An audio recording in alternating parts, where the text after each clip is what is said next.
भद्रक जिला धामनगर ब्लॉक अंतर्गत कोठार सरकारी उच्च विद्यालय जहाँ 1947 मसीह स्थापित होता एवं एपरी अवस्था कहले न सरे। पूर्व सरकार यह स्कूल को 5टी अंतर्भुक्त करते किंतु यही काम आरंभ हो अटकी रही।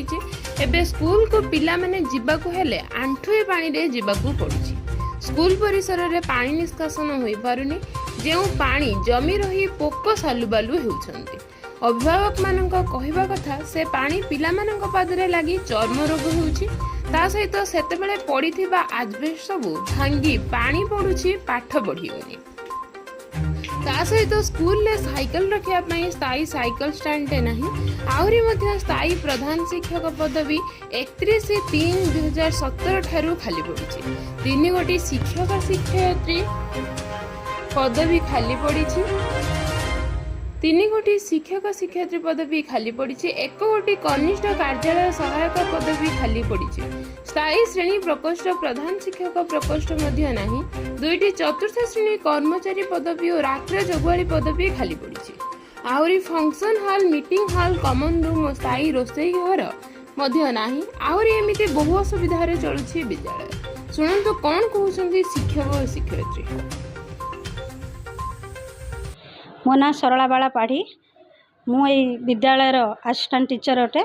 से मैडम विद्यालय पानी गलुची, कटकटी घरे पिला पाठ पढ़ुछन, बात्या आश्रयस्थल को लिया जाइछि। दीर्घ दिन हम प्रधान शिक्षक पदवी खाली, किराणी पदवी खाली, केमती कौन पिला पाठ पढ़ाऊँ से भाई प्रतिकूल परिवेश आमे एडजस्ट करके पाठ पढ़ाऊँ पिला मानकु। आउ सबु तो समस्ते गार्डियन बा गाँ लोक समस्ते देखुचंती। तापरे जहाँ जेतिकी संभव आमे पिला मानकु सुरक्षा देके पाठ पढ़ाऊँ। वर्षा सेमिति तो रूम रे बेसी पड़ुनी, कोडी एडजस्ट फुटी जाइए, अल्प टिके पढ़ुचे ताकू घुंचे कि आमे एडजस्ट करूछु। आ जेहेतु पिला माने आम निज छुआ भली आमे तांकर सुरक्षा पई आमे व्यवस्था करूछु। मैडम ए नै के अभियोग कलनी जिला शिक्षा अधिकारी को पाखरे? जिला शिक्षा अधिकारी पाखरे भी कुआहाइछि, आगुरु कुआहाइछि। से माने भी निजे आछंती स्पोर्ट देखिबा पई, से माने देखिचंती।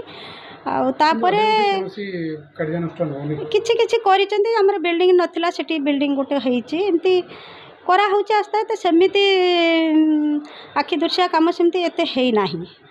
आ जहा हबो। अध्यापक श्रीधर साहू, प्राक्तन छात्र कोठार उच्च विद्यालय। कौन कह कोठार हाईस्कूल जो अवस्था पड़ रही बर्तमान एठार शिक्षक अभाव और छात्र उपर पानी गलिरा बहुत सम्मुखीन होगा पड़े पे कौन कह मुझे कवि ये आउ विद्या मंदिर नहीं गोटे समस्या मंदिर बहुल समस्या मंदिर भाव को कहले अत्युक्ति हम ना। आपण मैंने देखुवे छात्र आप पानी गलुची, छात उपर खाली पिचु ये पड़ी क्लास श्रेणी गृहर एत अभाव अच्छी कहीहब ना। एवं सर्वोपरि ये विद्यालय 8 वर्ष 6-7 कौन स्थायी प्रधान शिक्षक ना। एवं ये विद्यालय किराणी ना, जी कि स्कूल मेरुदंड प्रधान शिक्षक किराणी सी 2 जन ही ना।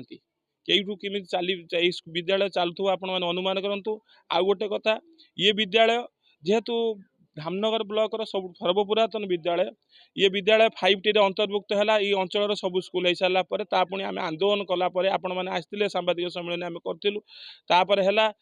आप देखुवे ये घर नुआ घर किसी न बागे से बात्या आश्रय स्थल थी। बात्या आश्रय कांथ भांगिकी से कराई ता भी 5टी सब कम सरी ना, अधपंथी अच्छी तार कौन एवं तार दाबी होते कौन प्रतिकारमूलक किसी करा जाऊ ना।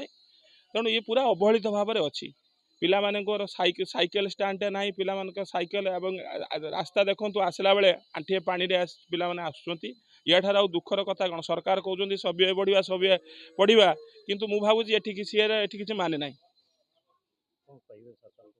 मु चाहूँगी सरकार महोदय पाखरे ये विद्यालय पुनरुद्धार हो एवं माननीय विधायक तथा उच्च शिक्षा मंत्री एवं केंद्र शिक्षा मंत्री पाखरे मु अनुरोध करुच्ची जे ये विद्यालय जेहेतु धामनगर ब्लॉक सर्वपुरातन विद्यालय, ये विद्यालय को पीएम श्री योजना अंतर्भुक्त करा जाओ एवं ये विद्यालय केम सर्वांगीन उन्नति हो पार। मु पुणी थे माननीय विधायक तथा उच्च शिक्षा मंत्री दृष्टि आकर्षण करी।